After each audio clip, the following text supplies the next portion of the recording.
ನಿಮ್ಮ favourite serials ಈಗ ಟಿವಿಗಿಂತ ಮುಂಚೆ ಸನ್ ನೆಕ್ಸ್ಟ್ ಆಪ್ ನಲ್ಲಿ ಜಾಲಿಯಾಗಿ ಎಲ್ಲರಿಗಿಂತ ಮುಂಚೆ ನೋಡಿ. ಈಗಲೇ ಸನ್ ನೆಕ್ಸ್ಟ್ ಆಪ್ ಡೌನ್ಲೋಡ್ ಮಾಡಿ ಮತ್ತು ಸಬ್ಸ್ಕ್ರೈಬ್ ಮಾಡ್ಕೊಳ್ಳಿ. ಸತ್ಯ ಹೇಳಿದಕ್ಕೆ ಮಾತೆ ಬರ್ತಾ ಇಲ್ವಾ?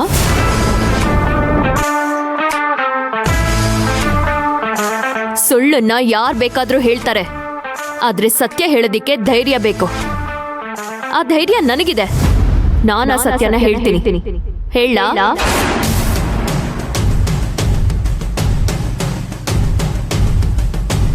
ಕಾವೇರಿ, ಅವಳನ್ನ ಯಾಕೆ ಕೇಳ್ತಿದ್ಯಾ?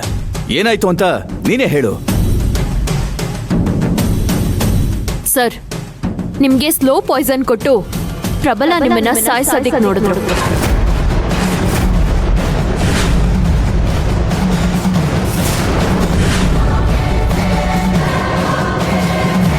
ಆ ಪಾಯ್ಸನ್ ಕೊಡ್ತಿದ್ದ ಡಾಕ್ಟ್ರು ಪೊಲೀಸ್ ಹತ್ರ ಸಿಕ್ಕಾಕೊಂಡು ಒಪ್ಕೊಂಡಿದ್ದಾರೆ.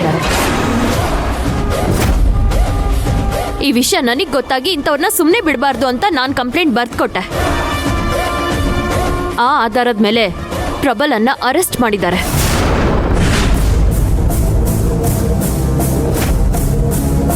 ಆದ್ರೆ ಇವರು ಸತ್ಯ ಗೊತ್ತಾದ್ಮೇಲೂ ಪೊಲೀಸ್ ಸ್ಟೇಷನ್ಗೆ ಬಂದು ಯಾರಾದ್ರೂ ಕಂಪ್ಲೇಂಟ್ ಕೊಟ್ಟಿದಾರಾ, ನೋಟಿಸ್ ಇದ್ಯಾ, ಅರೆಸ್ಟ್ ವಾರೆಂಟ್ ಇದ್ಯಾ ಅಂತ ನಾನಾ ಪ್ರಶ್ನೆಗಳನ್ನ ಕೇಳಿ ಕಾನೂನ್ನ ಕೈಗೆ ತಗೊಂಡಿದ್ದೀರಾ ಅಂತ ಹೇಳಿ ನಿಮ್ಮ ಮೇಲೆ ಆಕ್ಷನ್ ತಗೋತೀನಿ ಅಂತ ಹೇಳಿ ಅವ್ರನ್ನ ಹೆದರ್ಸಿ ಪ್ರಬಲನ್ನ ಮನೆಗೆ ಕರ್ಕೊಂಡು ಬಂದ್ರು.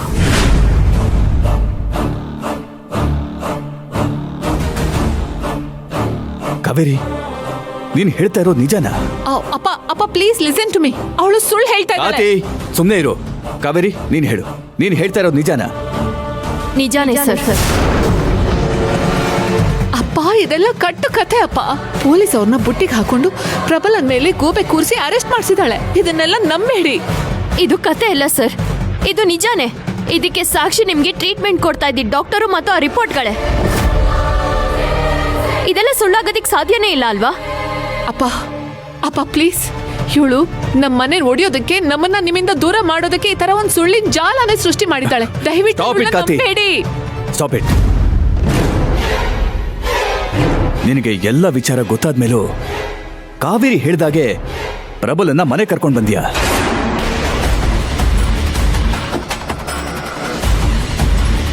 ಇಲ್ಲಪ್ಪ, ಅದು ಕರ್ಕೊಂಡ್ ಬಂದ್ಯಾ?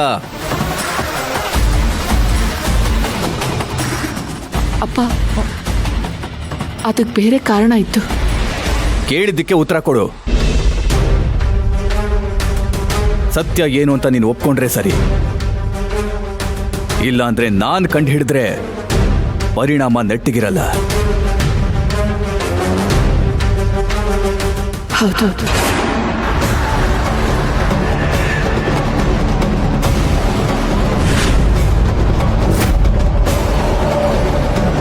ಅಪ್ಪ ಅಪ್ಪ ಅಂತ ಕರಿಬೇಡ.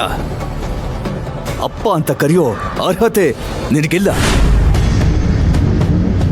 ಆ ಪ್ರಬಲ ನನ್ನನ್ನ ಯಾವ ಕಾರಣಕ್ಕೆ ಸಾಯಿಸ್ಬೇಕು ಅಂತಿದ್ನೋ ನನಗೆ ಗೊತ್ತಿಲ್ಲ. ಆದ್ರೆ ನಿನಗೆ ಸತ್ಯ ಗೊತ್ತಾದ್ಮೇಲೆ ಅವನನ್ನ ಮನೆ ಕರ್ಕೊಂಡು ಬಂದಿಲ್ಲ. ನಿನ್ನನ್ನ ನಾನು ಯಾವುದೇ ಕಾರಣಕ್ಕೂ ಕ್ಷಮಿಸಲ್ಲ. ನೀನ್ ನನ್ನ ಮಗಳೇ ಅಲ್ಲ. ಈ ರೀತಿ ನಡ್ಕೊಳ್ಳೋದಕ್ಕೆ ಏನೋ ಕಾರಣ ಇದೆ ಅಂತ ಹೇಳಿದ್ಯಲ್ಲ. ಏನಾ ಕಾರಣ? ಹಣನ, ಅಧಿಕಾರನ, ಆಸ್ತಿನ? ಏನೇ ಆಗಿರ್ಲಿ, ನೀನ್ ಮಾಡಿದ ತಪ್ಪು. ಅಂತ ಕೊಲೆಗಾರನ್ಗೆ ಬೆಂಬಲ ನೀಡಿ ನೀನ್ ನನ್ನನ್ನ ಸಾಯಿಸ್ಬಿಟ್ಟೆ. ಅಪ್ಪ, ಹೀಗೆಲ್ಲ ಹೇಳ್ಬೇಡಿ. ಇದಕ್ ಮೇಲೆ ಒಂದೇ ಒಂದು ಮಾತು ಹೇಳಿದ್ರು ನಾನ್ ಸುಮ್ಮನೆ ಇರಲ್ಲ. ನೀನು ಒಂದು ಕ್ಷಣನೂ ನನ್ನ ಮುಂದೆ ಇರಬೇಡ. ಹೊರಟೋಗು. ಇವತ್ತಿಗೆ ನನ್ನ ನಿನ್ನ ಸಂಬಂಧ ಇಲ್ಲಿಗೆ ಮುಗಿದೋಯ್ತು.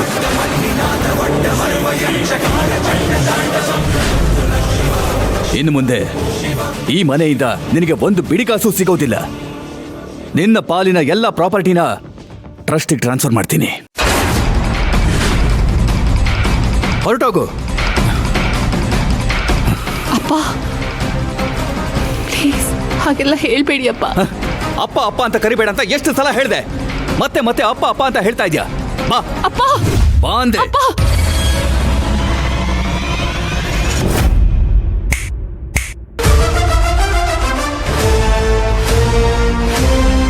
ಯಾಕೆ ಭಯ ಆಗ್ತಾ ಇದ್ಯಾ?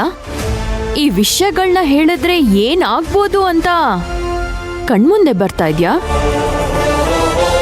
ಇದ್ದದನ್ನ ಇಲ್ದೇ ಇರೋದನ್ನ ಎಲ್ಲಾನು ಸೇರಿಸ್ಕೊಂಡು ಹೇಳಿ ಹೋಗಿ. ನಿಮ್ ಕುತಂತ್ರನ ಸಾಧಿಸ್ಬೋದು ಅನ್ನೋ ಧೈರ್ಯ ಇದ್ರೆ ಎಲ್ಲದನ್ನು ಹೇಳಿ. ಯಾರ್ ಕುತಂತ್ರಿ? ನೀನ್ ಕುತಂತ್ರಿ. ಹೌದು, ಧಾರ್ಮಿಕವಾಗಿ ಕಾನೂನಾತ್ಮಕವಾಗಿ ನ್ಯಾಯ ನೀತಿ ಧರ್ಮದ ಪ್ರಕಾರ ಕಂಪ್ನಿನ ನೋಡ್ಕೋತಿದ್ದೀನಲ್ಲ, ನಾನು ಕುತಂತ್ರಿ. ಆದ್ರೆ ಸ್ವಂತ ತಂದೆನೆ ಕೊಲ್ಲಕ್ ಹೊರಟಿರೋ ಗಂಡನ್ ಪರವಾಗಿ ನಿಂತ್ಕೊಂಡು ನೀನ್ ಸಮರ್ಥನೆ ಮಾಡ್ಕೋತಿದ್ಯಲ್ಲ, ನೀನ್ ಮಾತ್ರ ಒಳ್ಳೆಯವಳು ಅಲ್ವಾ? ನನ್ನ ತಂದೆನ ಕೊಲ್ಲಕ್ ಹೊರಟೋನ್ನ ಡಿಫೆಂಡ್ ಮಾಡೋದಕ್ಕೆ ಕಾರಣನೇ ನೀನು. ಇಲ್ಲ ಅಂದ್ರೆ ಅವನನ್ನ ಗಂಡ ಅಂತನೂ ನೋಡದೆ ಜೈಲಲ್ಲಿ ಕೊಳೆಯೋ ಹಾಗೆ ಮಾಡಿರ್ತಿದ್ದೆ. ನಾನ್ ಹೇಗ್ ಕಾರಣ ಆಗ್ತೀನಿ? ನಿನ್ ವಿರುದ್ಧ ಚಾಲೆಂಜ್ ಅಲ್ಲಿ ಗೆಲ್ಬೇಕು ಅನ್ನೋ ಒಂದೇ ಒಂದು ಅಡ್ಡಗೋಡೆ ನನ್ ಮುಂದೆ ಇರ್ಲಿಲ್ಲ ಅಂದಿದ್ರೆ ಇಷ್ಟೊತ್ತಲ್ಲಿ ಅವನನ್ನ ಜೈಲಲ್ಲಿ ಕೊಳೆಯೋ ಹಾಗೆ ನಾನೇ ಮಾಡಿರ್ತಿದ್ದೆ.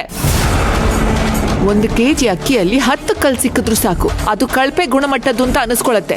ಹಾಗೆ ಈ ಒಂದು ವಿಷಯದಲ್ಲಿ ನಿನ್ನನ್ನ ಸೋಲ್ಸಿದ್ಯಾ. ಅದೇ ಒಂದು ಕಾರಣಕ್ಕೋಸ್ಕರ ನಾನು ನನ್ನ ಗಂಡನ್ನ ಸಮರ್ಥಿಸ್ಕೊಳ್ತಾ ಇದ್ದೀನಿ. ಇದಕ್ಕೆಲ್ಲ ನೀನೇ ಕಾರಣ. ಜೀವನ ಕೊಟ್ಟು ತಂದೆನ ಉಳಿಸ್ಕೊಳ್ಳೋದ್ ಬಿಟ್ಟು ಹಣ ಆಸ್ತಿ ಅಂತಸ್ತಿಗೋಸ್ಕರ ಇಷ್ಟೆಲ್ಲ ಮಾಡ್ತಾ ಇದ್ಯಾ ನೀನು? ಪ್ರಪಂಚದಲ್ಲಿ first time cause of war is knowledge ಆಗಿತ್ತು. ಅಸುರರು ವೇದಗಳನ್ನ ತಗೊಂಡು ಹೋಗಿದ್ರು. ಆಗ ಪ್ಲೇಸ್ ಆಫ್ ವಾರ್ ಆಗಿದ್ದು ಜನರು ವಾಸ ಇಲ್ದಿರೋ ಸಮುದ್ರದ ಮಧ್ಯೆ ಯುದ್ಧ ನಡೀತು. ನೆಕ್ಸ್ಟ್ ಕಾಸ್ ಆಫ್ ವಾರ್ ಕಡಿಮೆ ಆಯ್ತು. ಒಂದ್ ಹೆಣ್ಣು ಸೀತೆಗಾಗಿ ನಡೀತು. ಪ್ಲೇಸ್ ಆಫ್ ವಾರ್ ಇನ್ನೂ ಕಡಿಮೆ ಆಯ್ತು. ಒಂದು ಸೇತುವೆನ ದಾಟ್ ಹೋದ್ರೆ ಸಾಕಾಗಿತ್ತು. ನೆಕ್ಸ್ಟ್ ಕಾಸ್ ಆಫ್ ವಾರ್ ಇನ್ನೂ ಕಡಿಮೆ ಆಯ್ತು. Next piece of land. ಈ ರಾಜ್ಯ ನನಗೆ, ಆ ರಾಜ್ಯ ನಿನಗೆ ಅಂತ ಲ್ಯಾಂಡ್ಗಾಗಿ ಜಗಳ ಶುರು ಆಯ್ತು. ಪ್ಲೇಸ್ ಆಫ್ ವಾರ್ 2 ರಾಜ್ಯಗಳ ಮಧ್ಯದ ಜಾಗ ಕುರುಕ್ಷೇತ್ರದಲ್ಲಿ ನಡೀತು. ಈ ಕಲಿಯುಗದಲ್ಲಿ ಕಾಸ್ ಆಫ್ ವಾರ್ ಕಲರ್ ಪೇಪರ್. ನಾವದನ್ನ ರೂಪಾಯಿ ಅಂತ ಹೇಳ್ತೀವಿ, ಕೆಲವರು ಡಾಲರ್ ಅಂತಾರೆ, ಇನ್ ಕೆಲವರು ದೀರಮ್ ಅಂತಾರೆ. ಆದ್ರೆ peace of the war within ಅಂದ್ರೆ ನಿನ್ನೊಳಗಡೆ ಬಂದು ನಿಂತಿದೆ. ಇದರ ಅರ್ಥ ನಿನ್ನೊಳಗಡೆ ಒಳ್ಳೇದು ಇದೆ, ಕೆಟ್ಟದೂ ಇದೆ. ಈ ಕಲರ್ ಪೇಪರ್ಗೋಸ್ಕರ, ಕಲರ್ಫುಲ್ ಲೈಫ್ಗೋಸ್ಕರ ಸತ್ಯ ಧರ್ಮನ ಮಾರ್ತೀಯೋ, ನಿನ್ ಒಳಗಡೆ ಇರೋ ಒಳ್ಳೇದನ್ನ ಗೆಲ್ಲಿಸ್ತೀಯೋ ಕೆಟ್ಟದನ್ನ ಗೆಲ್ಲಿಸ್ತೀಯೋ ನಿನಗ್ ಬಿಟ್ಟಿದ್ದು.